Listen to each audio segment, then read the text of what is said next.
सोचो, एक ऐसा पल जब न आकाश था, न जमीन, न तारे, न ग्रह, यहाँ तक कि टाइम और स्पेस भी नहीं थे। बस एक बेहद गर्म, बेहद डेंस बिंदु। और फिर अचानक शुरू होती है हमारी कहानी, the story of our universe. सोचो, एक ऐसा पल। नमस्ते दोस्तों, स्वागत है आपके अपने चैनल पर। आज हम बात करने वाले हैं उस सबसे बड़ी और सबसे जादुई कहानी की जो हम सबको जन्म देती है, हमारा ब्रह्मांड। सोचो, बहुत बहुत पहले, इतना पहले कि समय का कोई हिसाब नहीं। सब कुछ एकदम छोटे से गर्म और बेहद घने बिंदु में सिमटा हुआ था। उस बिंदु में पूरा का पूरा ब्रह्मांड था। सारा स्थान, सारा टाइम, सारी ऊर्जा, सारा मैटर। फिर अचानक धम, वो बिंदु फैलने लगा, फूलने लगा, ठंडा होने लगा और देखते देखते आज का ये विशाल अनंत ब्रह्मांड बन गया। इसी को प्यार से कहते हैं the big the big bang. अगर तैयार हो तो लाइक ठोक दो, अगर एक्साइटेड हो सब्सक्राइब कर लो और बेल ऑन कर लो और चलो उड़ते हैं।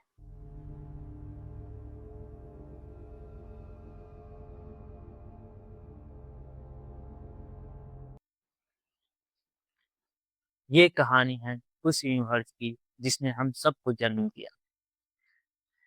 जब कोई आपसे यूनिवर्स कहता है तो आपके दिमाग में क्या चलता है, बता सकते हैं?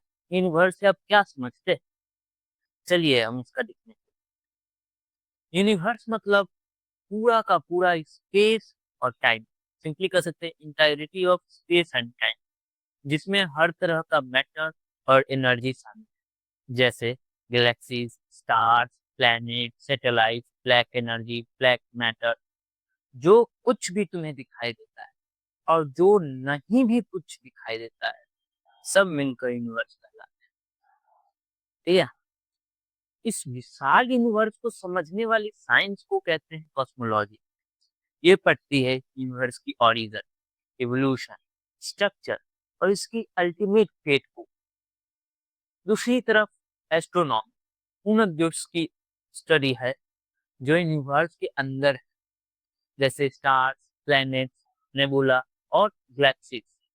ये सारे, ये सिंपल डिफरेंस है एस्ट्रोनॉमी और कॉस्मोलॉजी में। लोग अक्सर कंफ्यूज हो जाते हैं।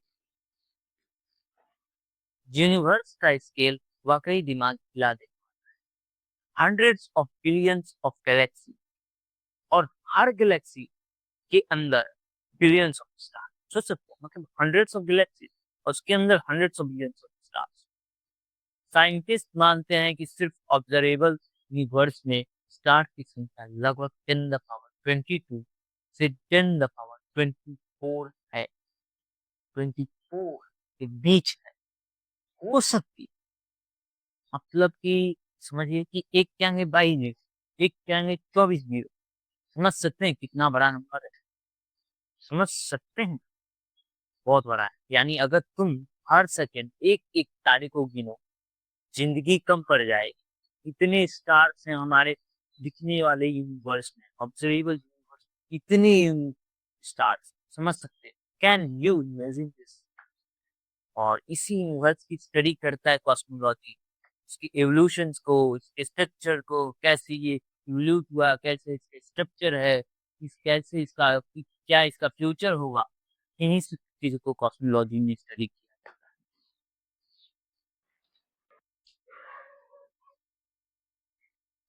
अब असली सवाल शुरू होता है।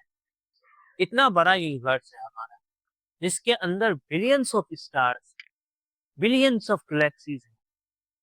तो ये यूनिवर्स शुरू हुआ कहाँ से? इतना बड़ा यूनिवर्स की शुरुआत कैसे हुई? ये सवाल आपके भी मन में आया। चलिए इस सवाल का जवाब देखते हैं। मैं इस सवाल के जवाब के लिए साइंटिफिक साइंटिस्टों के द्वारा सबसे ज्यादा एक्सेप्टेड थ्योरी का यूज करना पसंद, जो कि है द बिग बैंग थ्योरी। इस थ्योरी के बहुत से सबूत अवेलेबल हैं, इसीलिए लगभग सभी साइंटिस्ट ने इसको एक्सेप्ट कर लिया है। जैसे कि इसके सबूतों में आता है CMB radiation, abundance of light element का रेशियो, और एक्सपेंडिंग यूनिवर्स सबसे मुख्य, एक्सपेंडिंग यूनिवर्स। ये सब सबूतों से ही ये थ्योरी बना है, इसीलिए लगभग हर साइंटिस्ट इसको स्वीकार करते हैं। और हम इसी थ्योरी को देखते हैं। इस थ्योरी के अनुसार करीब 13.8 बिलियन ईयर्स अगो, मतलब 13.8 बिलियन साल पहले, हमारा यूनिवर्स सिंगुलैरिटी से शुरू हुआ। अब आप पूछिएगा ये सिंगुलैरिटी क्या है ना? मैं इसको ऐसे बताना चाहूंगा, एक ऐसे स्टेट जहां सब कुछ अनइमेजिनेबली हॉट और इनफिनाइटली डेंस, मतलब मतलब कि यूनिवर्स पूरी तरीके से एक बहुत छोटे से पॉइंट पे कंप्रेस था, जहां जीरो वॉल्यूम में था, जहाँ पे इंफिनिटी डेंसिटी थी, मतलब कि पूरा मैटर एनर्जी सब कुछ उस छोटे से पॉइंट में था, उस छोटे से पॉइंट जहाँ वॉल्यूम लगभग जीरो थी। और फिर वहीं से शुरू हुआ एक्सपेंशन और कूलिंग, मतलब कि वहां से हमारा यूनिवर्स एक्सपेंड करना शुरू किया, कूलिंग होना स्टार्ट हुआ। अगर मैं इसको और अच्छे से समझाना चाहूँ तो मैं इस तरीके से समझाना पसंद करूंगा। अगर हम आइंस्टाइन की जनरल रिलेटिविटी की मदद से टाइम को पीछे रिवाइंड कर दें, तो यूनिवर्स की सारी मैटर और एनर्जी एक ही जगह स्क्वीज हो जाती है। डेंसिटी और टेम्परेचर इतने बढ़ जाते हैं कि आइंस्टाइन की जो इक्वेशंस हैं, या फिर जो भी इक्वेशंस है, वो इंफिनिटी दिखाने लगते हैं। इसी एक्सट्रीम पॉइंट को कहते हैं सिंगुलैरिटी। इस पॉइंट पे तो सारे इक्वेशंस ब्रेक डाउन हो जाते हैं, हमारे known physics laws break down हो जाते हैं। इस पॉइंट को प्रिडिक्ट करना आसान है, यहाँ पे प्रिडिक्टिबिलिटी ब्रेक डाउन हो जाती है। ऐसे पॉइंट को सिंगुलैरिटी कहते हैं। अब आप समझे? अब तो आपको सिंगुलैरिटी अच्छे से समझ आ गई है। अगर आपको अभी भी नहीं समझ आए तो मैं यहाँ पे एनिमेशन की मदद भी लेने की कोशिश करूंगा।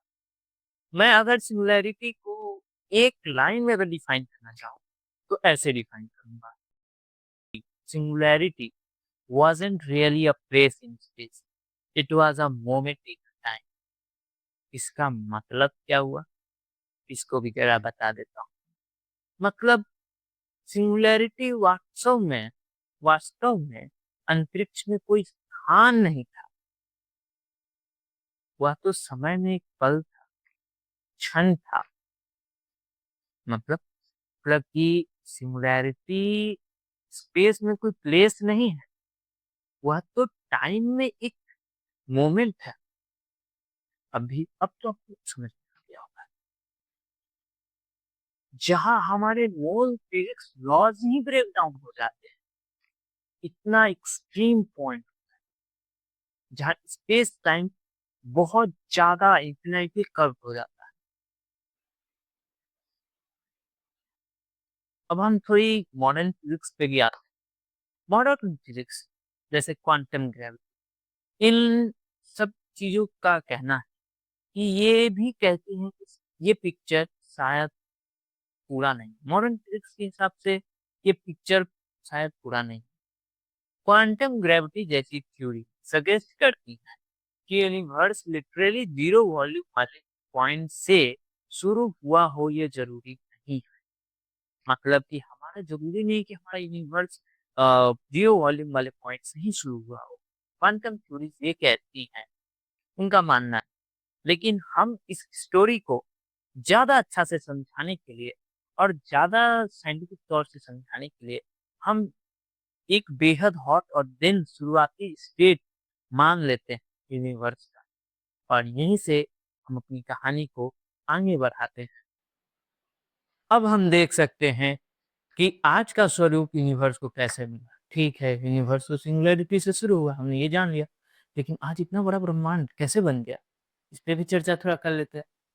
जैसे-जैसे यूनिवर्स एक्सपेंड हुआ, टेम्परेचर गिरते गया। 13.8 बिलियन ईयर्स पहले टेम्परेचर था 10 द पावर 32। समझ सकते हैं? 10 द पावर 32। सोच लीजिए।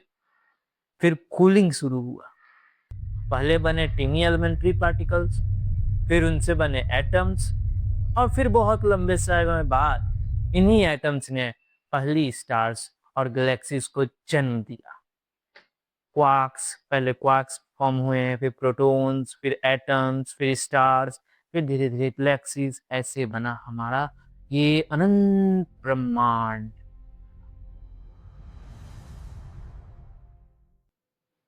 अब जरा कुछ गलतफहमियों पर नज़र डालते हैं।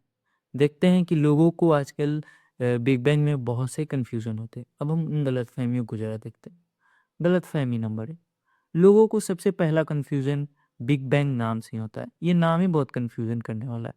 लोगों को कन्फ्यूज़न होता है कि बिग बैंग एक एक्सप्लोज़न था कि एक्सपेंशन था। बिग बैंग एक विस्फोट या विस्तार। क्या था बिग बैंग? ये लोगों को अक्सर कन्फ्यूज़न होता है। इमेजेस भी आते हैं बूम, तो लोगों को लगता है कि विस्फोट था स्पेस में। लेकिन बिल्कुल नहीं, ऐसा नहीं था। मैं इसका जवाब भी देता हूँ। जैसे बहुत से लोग सोचते हैं कि जैसे किसी खाली कमरे में बॉम्ब ब्लास्ट हो जाते हैं, वैसे ही खाली स्पेस में यूनिवर्स एक्सप्लोड हुआ। ऐसा बहुत से लोग सोचते हैं कि कमरे में जैसे एक बॉम्ब ब्लास्ट होता है, वैसे ही स्पेस में कभी जो है हमारा यूनिवर्स एक्सप्लोड किया हो, फटा हो। लेकिन भाई ऐसा नहीं था। ये कहना एकदम गलत होगा। मैं पहले इस चीज़ को क्लियर कर देता हूँ। वह कोई एक्सप्लोजन नहीं था, वो एक्सपेंशन था स्पेस का। क्योंकि इसका एक उदाहरण इसको समझाने के लिए मैं देता हूँ। जैसे दिवाली का पटाखा फूटा और सारा माल चारों तरफ उड़ गया। ठीक है, दिवाली का पटाखा फूटा और सारा माल चारों तरफ उड़ गया। ऐसा होता है ना। लेकिन बिग बैंग ऐसा नहीं था। बिल्कुल नहीं, बिल्कुल ऐसा नहीं था। वह कोई स्पेस में धमाका नहीं था। उस समय स्पेस जैसा कुछ था ही नहीं। मैंने पहले ही बताया, उस समय तो स्पेस था ही नहीं, तो एक स्पेस में एक्सप्लोजन कैसे होगा? तो मैं क्लियर कर देता हूँ कि वो कोई एक्सप्लोजन नहीं था, क्योंकि स्पेस ही नहीं था। बिग बैंग का अर्थ हुआ स्वयं अंतरिक्ष का तीव्र विस्तार। मतलब कि rapid expansion of universe itself. Universe का ही एक्सपेंशन हुआ था, बहुत तेजी से एक्सपेंशन हुआ था। उस एक्सपेंशन को बिग बैंग कहा गया। जब सिंगुलैरिटी था, उस सिंगुलैरिटी पॉइंट से जब यूनिवर्स एक्सपेंड करना स्टार्ट किया, तो उस मोमेंट को बिग बैंग कहा गया। समझे? खुद स्पेस का जब एक्सपेंशन शुरू हुआ, यह ब्रह्मांड की शुरुआत है एक अत्यंत गर्म और घने अवस्था से रैपिड एक्सपेंशन की, ना कि ट्रेडिशनल सेंस में एक विस्फोट, एक्सप्लोजन। ये बात आपको अब क्लियर हो गई होगी कि ना भाई, बिग बैंग कोई एक्सप्लोजन नहीं, एक्सपेंशन था। बहुत सी कंफ्यूजन होते हैं, बहुत से लोगों को इसमें कंफ्यूजन हो जाता है इमेजेस देख के या फिर नाम से, बिग बैंग कुछ बड़ा विस्फोट हुआ, लेकिन ऐसा नहीं। मैं थोड़ा और इसको समझाने के लिए आपको एक्सप्लोजन और एक्सपेंशन के बीच का डिफरेंस बताता हूँ। एक मैं उदाहरण लेता हूँ, एक पारंपरिक विस्फोट का। ठीक है, ट्रेडिशनल एक्सप्लोजन का एग्जांपल लेता हूँ। जैसे पटाखे। पटाखे क्या करते हैं? पहले से जो मौजूद स्थान है, मतलब जो पहले से मौजूद स्पेस है, ठीक है, उसके भीतर होता है। ठीक है, स्पेस के अंदर होता है पटाखा एक तो पहली बार। फिर एक्सप्लोजन का फोर्स उस मैटर को उसमें उससे उस स्पेस से बाहर की ओर धकेलता है। मतलब कि जो फोर्स होता है, एक फोर्स लगता है। एक्सप्लोजन का जो कोर्स है, वो मैटर के ऊपर उसको बाहर की ओर धकेलता है। फोर्स जो है ऊपर की ओर धकेलता है, जिससे मैटर स्पेस में ही निकलता है। एक तो वो स्पेस में है, ऊपर से स्पेस के अंदर है, ऊपर से वो फोर्स जो लगा, वो फोर्स उसको स्पेस में ही फैलाता है, स्पेस में ही जो है उसको धकेलता है बाहर की ओर, बाहर की ओर, स्पेस में बाहर की ओर धकेलता है। और असल में big bang explosion into space नहीं था, ये तो एक्सपेंशन ऑफ स्पेस सेल्फ था। ये तो क्लियर हो गई तो बात। अब मैं इसको एक एनोलॉजी से समझाने की कोशिश करता हूँ। जिन्हें अभी भी नहीं समझ में आया उनके लिए मैं एक बेहतरीन एनोलॉजी, बैलून एनोलॉजी जिसे कहते हैं, उससे मैं इसे और क्लियर कर दूंगा। इसके बाद किसी को डाउट नहीं रहेगा। चलो इमेजिन करो, तुम्हारे पास एक बैलून है जिस पर छोटे छोटे डॉट्स बने हैं, ठीक है। तुम एक बैलून ले लो, उस पर छोटे छोटे डॉट्स बना दो। जैसे ही तुम बैलून इन्फ्लेट करते हो, डॉट्स एक दूसरे से दूर जाते हैं, लेकिन डॉट्स किसी बाहर वाले स्पेस में ट्रेवल नहीं कर रहे हैं, बैलून की सरफेस ही फैल रही है। समझे? कुछ समझ में अब आ गया हुआ, मतलब कि जो बैलून है उनके ऊपर जो डॉट्स हैं, अब पहले एक बैलून लीजिए, उसके ऊपर डॉट्स बना लीजिए। उस डॉट्स को बनाने के बाद आप बैलून को फुलाइए। जब आप बैलून को फुलाते हैं तो बैलून एक्सपेंड करेगा, तो वो जो डॉट्स हैं वो देखिएगा कि एक दूसरे से दूर जा रहे होते हैं, लेकिन आप देखिएगा कि वो ये नहीं है कि बाहर आ रहे हैं, वो बैलून के सरफेस पे ही फैल रहे हैं, लेकिन वो बाहर नहीं आ रहे। ठीक इसी तरह गैलेक्सी भी एक दूसरे से दूर जा रही है, स्पेस में खुद स्पेस फैल रहा है, ठीक है। स्पेस के अंदर ही एक दूसरे से दूर जा रही है, क्योंकि स्पेस खुद फैल रहा, स्पेस इस फैल रहा है, इसी वजह से वो एक दूसरे से दूर जा रही है। जैसे कि बैलून्स में डॉट्स एक दूसरे से दूर जा रही थी फूलने के कारण, बाहर नहीं आ रही थी, बस एक्सपेंड कर रही थी, फैल रही थी सरफेस पे, बैलून के सरफेस में ही फैल रही थी। अब हम दूसरी गलतफहमी की ओर आते हैं, जो लोगों को अक्सर हो जाता है।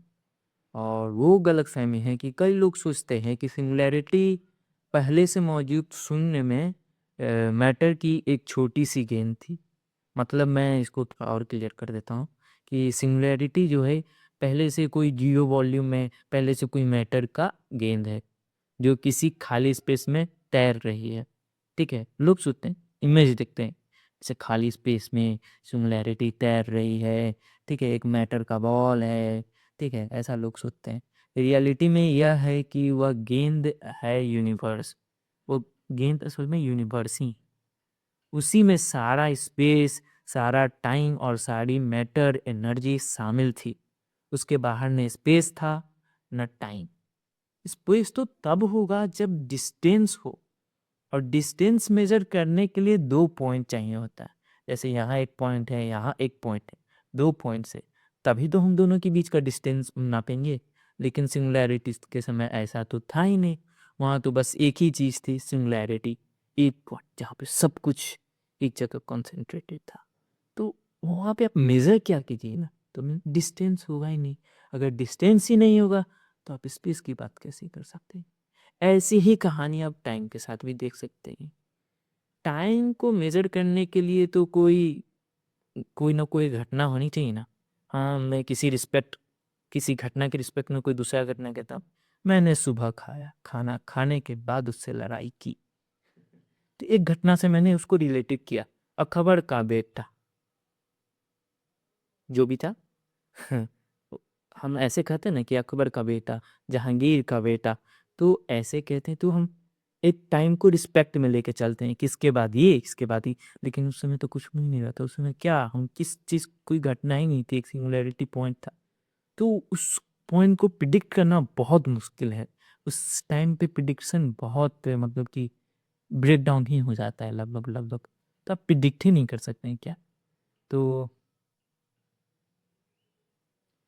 अगर बिग बैंग से पहले कुछ भी घटित हुआ हो, तो भी उसके बारे में हम ना तो अभी जान सकते हैं, न ही इसे इस्तेमाल करके ब्रह्मांड के बाद के इतिहास की भविष्यवाणी कर सकते हैं। इसीलिए विज्ञान की नज़र में ऐसे मोमेंट की कोई भूमिका नहीं रहती। हमें मॉडल से हमें मॉडल से बिग बैंग से पहले की सभी बातों को हटा देना चाहिए और मान लेना चाहिए कि समय की शुरुआत ही बिग बैंग से हुई, यानी समय की परिभाषा वहीं से शुरू होती है। बिग बैंग कोई रैंडम गेस नहीं है, इसके पीछे सॉलिड एविडेंस है। आप लोग कहिएगा कि भाई बिग बैंग का मैंने पहले ही जिक्र कर चुका हूँ कि इसको ऐसे ही किसी ने गैस में नहीं ली। इसके बहुत से प्रूफ्स अवेलेबल है, तब जाके इसको अपनाया गया। इसके प्रूफ्स में सबसे पहले तो आता है आपका सी एक्सपेंडिंग यूनिवर्स, जो कि सबसे इम्पोर्टेंट प्रूफ है, जो कि प्रूफ हो चुका है कि हमारे यूनिवर्स एक्सपेंड कर रहा है। इस पे ये थ्योरी बेस्ड है। CNB radiation, cosmic microwave background radiation, ये भी एक मुख्य प्रमुख है जो इसको प्रूफ कर चुका है। थर्ड प्रूफ है हमारा अबंडेंस ऑफ लाइट एलिमेंट्स का रेशियो, जैसे हाइड्रोजन हीलियम का, वो भी मैच करता है एकदम सही सही। तो इन प्रूफ्स पे ये थ्योरी बनी है, ना कि ऐसे ही किसी ने गेस कर लिया, प्रपोज कर दिया और लोगों ने मान लिया। इसके एविडेंस मिले तब जाके थ्योरी प्रपोज हुई और लोगों ने इसे एक्सेप्ट किया। अब हम एक एक करके सारे प्रूफ्स को देखते हैं। सबसे पहला एविडेंस एक्सपेंडिंग यूनिवर्स, इस पर थोड़ी बात करते हैं। इसकी सब कहानी शुरू होती है एडविन हबल से। एक एस्ट्रोनॉमर थे एडविन हबल, उन्होंने ऑब्जर्व किया कि दूसरी गैलेक्सी हमसे दूर जा रही हैं, और जो गैलेक्सी जितनी दूर है वह उतनी तेजी से दूर भाग रही है हमसे। ठीक है, इसे क्यों कहते हैं हबल्स लॉ, और ये साफ साफ बताता है कि यूनिवर्स आज भी एक्सपेंड हो रहा है। एडविन हबल ही वह भी इंसान है जिन्होंने यह पता लगाया कि हमारी गैलेक्सी इकलौती गैलेक्सी नहीं। पहले लोग सोचते थे कि हमारी गैलेक्सी ही यूनिवर्स है, लेकिन इन्होंने कहा नहीं, हमारी गैलेक्सी इकलौती नहीं है, यहाँ पे कई और गैलेक्सीज भी मौजूद हैं। फिर इसे उन्होंने प्रूफ किया। इसके बहुत से तरीके हैं जिसमें हम बाद में आगे की वीडियो में बात करेंगे इस पे भी कि उन्होंने इसे कैसे प्रूफ किया, और इसके भी जो प्रूफ्स थे वो भी देखेंगे। और एक्सपेंडिंग मतलब हम अकेले नहीं हैं, इसका प्रूफ कैसे उन्होंने दी। प्लस में एक्सपेंडिंग यूनिवर्स को और डिटेल में आगे की वीडियो में हम देखेंगे। फिलहाल के लिए आप इतना ही समझिए, जो गैलेक्सी जितनी दूर खाए वह हमसे उतनी तेजी से दूर जा रही है। अभी आप इतना समझिए बहुत। इस प्रूफ ने प्रूफ कर दिया कि हमारा यूनिवर्स एक्सपेंड कर रहा। अब हम दूसरे प्रूफ की ओर चलते हैं। दूसरा बड़ा प्रूफ है cosmic microwave background radiation, CMB radiation. अब मैं इसे एक बहुत छोटे से एग्जाम्पल कहें या फिर एक छोटा सा एग्जाम्पल से ही समझाता हूँ। जैसे समझिए, पूरे ब्रह्मांड में एक हल्की सी गर्माहट बिखरी हुई है, जैसे कोई पुरानी आग का धुआं। इसे कहते हैं cosmic microwave background radiation, CMB। अब इसे गलतफहमी मत लगिएगा कि कोई धुआं नहीं, मैं ये एक बस समझाने के पॉइंट ऑफ व्यू से आपको बता रहा हूँ। ठीक है, थोड़ा मैं इसको और डिफाइन कर।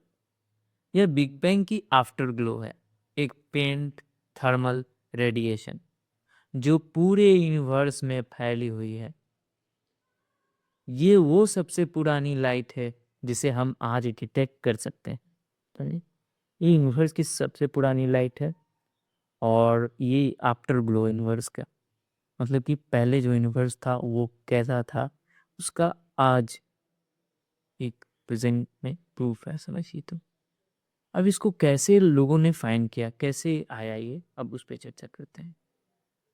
जॉर्ज गैमोए और बॉब डाइक और जीन पीबल्स ने प्रिडिक्ट किया था कि अर्ली यूनिवर्स बहुत हॉट और डेंस था, तो आज भी उसका ठंडा पड़ चुका ग्लो हमें माइक्रोवेव के रूप में दिखना चाहिए। ये उन्होंने प्रिडिक्ट किया। उनके इस प्रिडिक्शन की बात तो सही थी कि ये वर्ष अगर स्टार्ट हुआ तो उसका ग्लो अब तक होना चाहिए। इसका फिर बाद में प्रूफ, ये ग्लो बाद में फाइंड भी हो गया, मिल भी गया। इसकी कहानी भी एक है। 1965 में आर्नो पेंजियास और रॉबर्ट विल्सन अपने एंटीना से एक अजीब सा नॉइज हटाने की कोशिश कर रहे थे, लेकिन जो नॉइज उन्हें परेशान कर रही थी वो एक्चुअली पूरे यूनिवर्स की एशियन फोटो थी, CMB, आप समझे। उसको हमने फाइंड भी कर लिया। जब वो मिली तो इस पे ज़्यादा लोगों का जोड़ी है कि हाँ बिग बैंग थ्योरी से, ये बहुत इम्पोर्टेंट प्रूफ हुआ। तब लोगों का बिग बैंग पे और सिंगुलैरिटी पे ज़्यादा विश्वास हुआ कि हाँ ये सही है। साथ में ब्लैक होल पे भी लोगों का विश्वास बढ़ा इसके बाद। ये एक बहुत ज़रूरी खोज थी, ठीक है। अब हम चलते हैं तीसरी बड़ी बात यानी तीसरे प्रूफ की ओर, अबंडेंस ऑफ लाइट एलिमेंट्स, ठीक है। लाइट एलिमेंट्स मतलब हल्के तत्व, उनके जो अबंडेंस हैं उनके रेशियो को भी मिलाया गया, देखा गया कि क्या हाँ वो सही है, बिग बैंग थ्योरी सही है। ब्रह्मांड में हाइड्रोजन और हीलियम जैसे हल्के तत्वों का जो अनुपात है वो बिल्कुल वही है जो बिग बैंग के कुछ मिनट के बाद बनना चाहिए था। इसे कहते हैं बिग बैंग न्यूक्लियोसिंथेसिस, BBN। सब कुछ एकदम परफेक्ट मैच करता है, सारी डाटा एकदम परफेक्ट मैच करती हैं जैसा होना चाहिए था। जो रेशियो होना चाहिए था वो रेशियो आज पाया जाता है, लगभग वैसा ही पाया जाता है। ये समझ सकते हैं, ये एक बहुत इम्पोर्टेंट प्रूफ था जो बिग बैंग के सपोर्ट में होता, बहुत इम्पोर्टेंट सपोर्टिव प्रूफ है ये, जो इस थ्योरी को सपोर्ट करता है। इसलिए मैं आपके सामने ये थ्योरी प्रेजेंट कर रहा हूँ और मैं चाहता हूँ कि ये थ्योरी सब तक पहुँचे, हर किसी तक पहुँच इसकी हो। अब ऑब्जर्वेशन से पता चला कि मास के हिसाब से लगभग 75% हाइड्रोजन और 25% हीलियम है, जो BBN की कैलकुलेशन के बहुत अच्छे से मैच करता है। ये भी बैंग का सपोर्ट में एक स्ट्रॉन्ग प्रूफ है, समझे। ये बहुत बड़ा स्ट्रॉन्ग प्रूफ निकला और ये थ्योरी लगभग हर साइंटिस्ट के द्वारा मानी जा चुकी है।